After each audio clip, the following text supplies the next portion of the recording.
और इस सेगमेंट में ज़रा हम बात करेंगे कि वज़ीर आज़म मुतवक्के जो है अमेरिका का दौरा उनका, उससे क्या फ़वाइद हासिल हो सकते हैं पाकिस्तान को और क्या उसका एजेंडा हो सकता है। जो एक हम देख रहे हैं कि फ़िलहाल उस तरह से इन्वेस्टमेंट नहीं आ रही, सफारतकारी भी थोड़ी मध्यम सी जा रही है, तो इसमें क्या कोई फ़र्क पड़ेगा या नहीं। और फिर एक अहम इजलास भी हुआ है जाती उम्रा में और वहाँ पर जो है मियाँ नवाज शरीफ साहब से भी उनकी मुलाकात हुई है, मुजव्वज़ा आइनी तरामीम के ऊपर मज़ीद मुशावरत हुई है। तो इन तमाम चीज़ों के ऊपर ज़रा डिस्कशन करते हैं। इमरान साहब, अंदर की खबर क्या है? ये जो मुशावरत अब हो रही है, वैसे तो खैर ज़ाहिर है तरामीम से पहले होनी चाहिए थी जब ये तैयार किया जा रहा था मुसवदा, लेकिन बहरहाल अब अगर हुकूमत रियलाइज़ कर रही है, इसके ऊपर बातचीत कर रही है, तो ख़बर क्या है? मियाँ साहब क्या इन पर राज़ी हैं, नहीं राज़ी हैं, क्या उनकी ओपिनियन है इसके ऊपर? पहली बात तो ये समीना कि ये अगर कोई समय के पहले इस पे उनकी मुशावरत नहीं हुई तो ये बिल्कुल गलत है।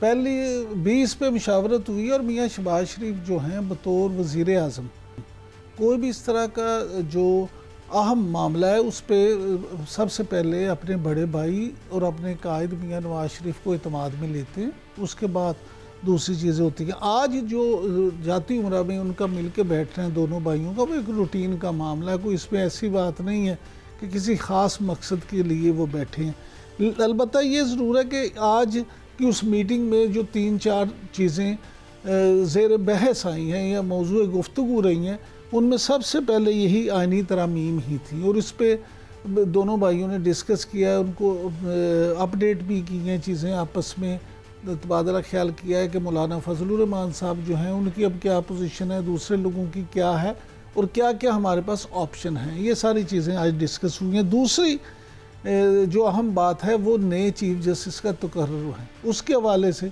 गुफ्तगू हुई है कि ये भी एक ऑप्शन है कि आप आइनी तरमीम जो है उसमें आइनी अदालत जिसको कॉन्स्टिट्यूशनल कोर्ट कहते हैं कि अगर वो बन जाती है तो फिर जो नए चीफ जस्टिस हैं उनके तकर्रुर का मामला इतना अहम नहीं रहता। फिर मंसूर अली शाह साहब भी, जस्टिस मंसूर अली शाह साहब भी चीफ जस्टिस बन जाते हैं तो हुकूमत या हुकूमती इत्तेहादी जो है उनके लिए वो इतनी कोई परेशानी वाली बात नहीं है, क्योंकि कॉन्स्टिट्यूशनल कोर्ट जो है वो सारे मामला जो अहम है इस वक्त वो तो उधर चले जाएंगे। तो इसलिए आपको लगता है कि ये इस मौके पे हुकूमत कामयाब हो सकती है एक अलग से आईनी अदालत बनाने में? देखिए, मैं ज़ाती तौर पर ये समझता हूँ, अगर आपको याद हो कि हमने तो तकरीबन 2 महीने पहले वाकफ़ान आल हमारे हैं जो उन्होंने बताया था और हमने ये बात यहाँ अपने इसी प्रोग्राम में की थी, उस वक्त भी यही था कि कॉन्स्टिट्यूशनल कोर्ट जो है बनेगी। ये दूसरी जितनी भी बातें हैं जो मीडिया में भी सामने आती रही हैं, डिस्कशन में भी रही, ये सारी चीज़ें आपको पता है सियासत में बहुत सारी चीज़ें ऐसी होती हैं जो दिखाई को छोड़ जाती हैं। वो पंजाबी में कहते हैं सज्जी दहा के खब्बी मारना, तो इस तरह के मामला होते हैं।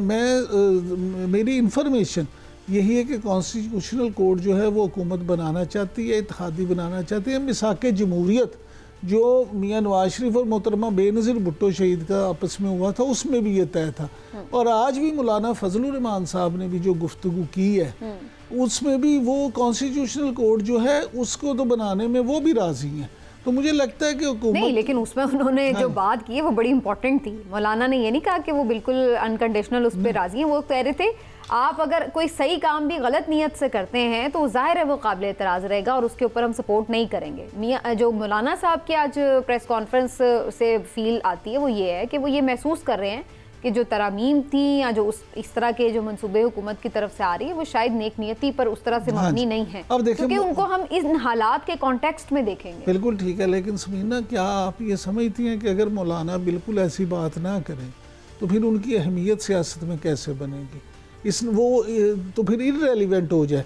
तो उन्होंने क्यों अपने आप को किस तरह से रेलिवेंट किया? आप देखें इस वक्त तमाम जो आते हैं वो अपोजिशन हो, वही पीटीआई वाले जो उनका नाम नहीं सुनना पसंद करते थे या लेना पसंद करते थे, अब उनके घर ना सिर्फ खाने खाते हैं बल्कि उनको खानों पे बुलाते हैं। उनके नंबर्स हैं तो रेलिवेंट तो हो गए ना। वो सिर्फ नंबर की वजह से रेलिवेंट नहीं हुए, वो अपने सियासी दाव पेच की वजह से रेलिवेंट हुए हैं।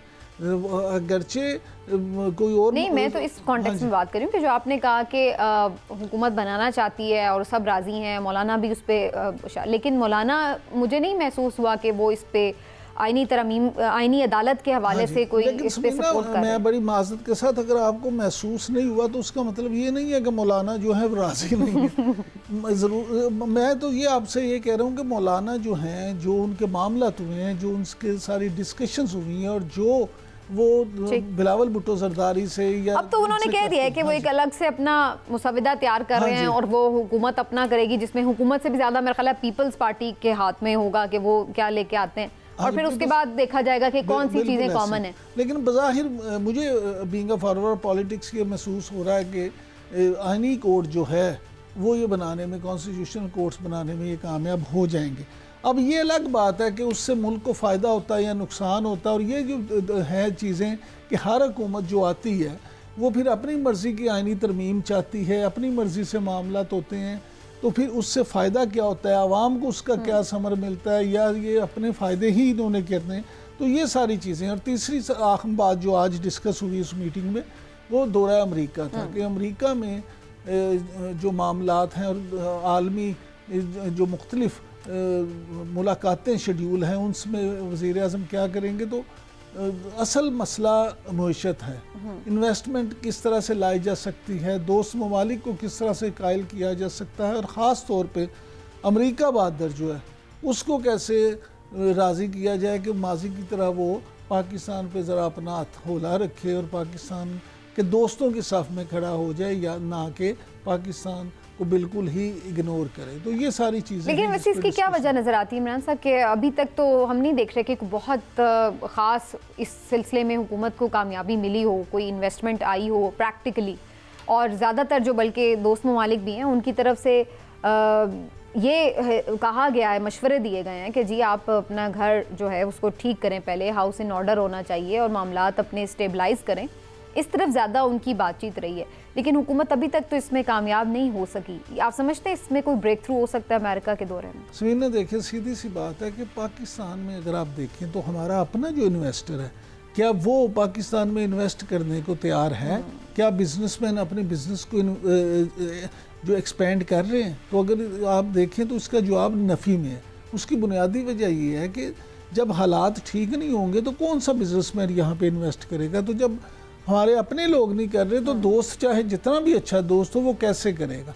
लेकिन अमेरिका का एक मामला ये है कि अमेरिकी अगर हम हुकूमत की और बतौर स्टेट बात करें तो वहाँ पे भी इस वक्त आप समझिए कि ट्रांजिशनल पीरियड है, नए इलेक्शन होने को हैं, अब ट्रंप जीते हैं या दूसरी पार्टी जीती है, जो भी जीता है फिर उसके बाद अभी कोई भी फैसला कौन चीज नहीं होगी तो जब तक कि नई एडमिनिस्ट्रेशन नहीं आती। और इस सेगमेंट पे जरा हम बात करेंगे कि वजीर आजम मुतवक्के जो है अमेरिका का दौरा उनका, उससे क्या फ़वाइद हासिल हो सकते हैं पाकिस्तान को, और क्या उसका एजेंडा हो सकता है। जो एक हम देख रहे हैं कि फ़िलहाल उस तरह से इन्वेस्टमेंट नहीं आ रही, सफारतकारी भी थोड़ी मध्यम सी जा रही है, तो इसमें क्या कोई फ़र्क पड़ेगा या नहीं। और फिर एक अहम इजलास भी हुआ है जाती उम्रा में, और वहाँ पर जो है मियाँ नवाज शरीफ साहब से भी उनकी मुलाकात हुई है, मुजवज़ा आईनी तरामीम के ऊपर मज़ीद मुशावरत हुई है। तो इन तमाम चीज़ों के ऊपर ज़रा डिस्कशन करते हैं। इमरान साहब, अंदर की खबर क्या है? ये जो मुशावरत अब हो रही है, वैसे तो खैर ज़ाहिर है तरामीम से पहले होनी चाहिए थी जब ये तैयार किया जा रहा था मुसविदा, लेकिन बहरहाल अब अगर हुकूमत रियलाइज़ कर रही है, इसके ऊपर बातचीत कर रही है, तो ख़बर क्या है? मियाँ साहब क्या इन पर राज़ी हैं, नहीं राज़ी हैं, क्या उनकी ओपिनियन है इसके ऊपर? पहली बात तो ये समीना कि ये अगर कोई समय के पहले इस पर उनकी मुशावरत नहीं हुई तो ये बिल्कुल गलत है।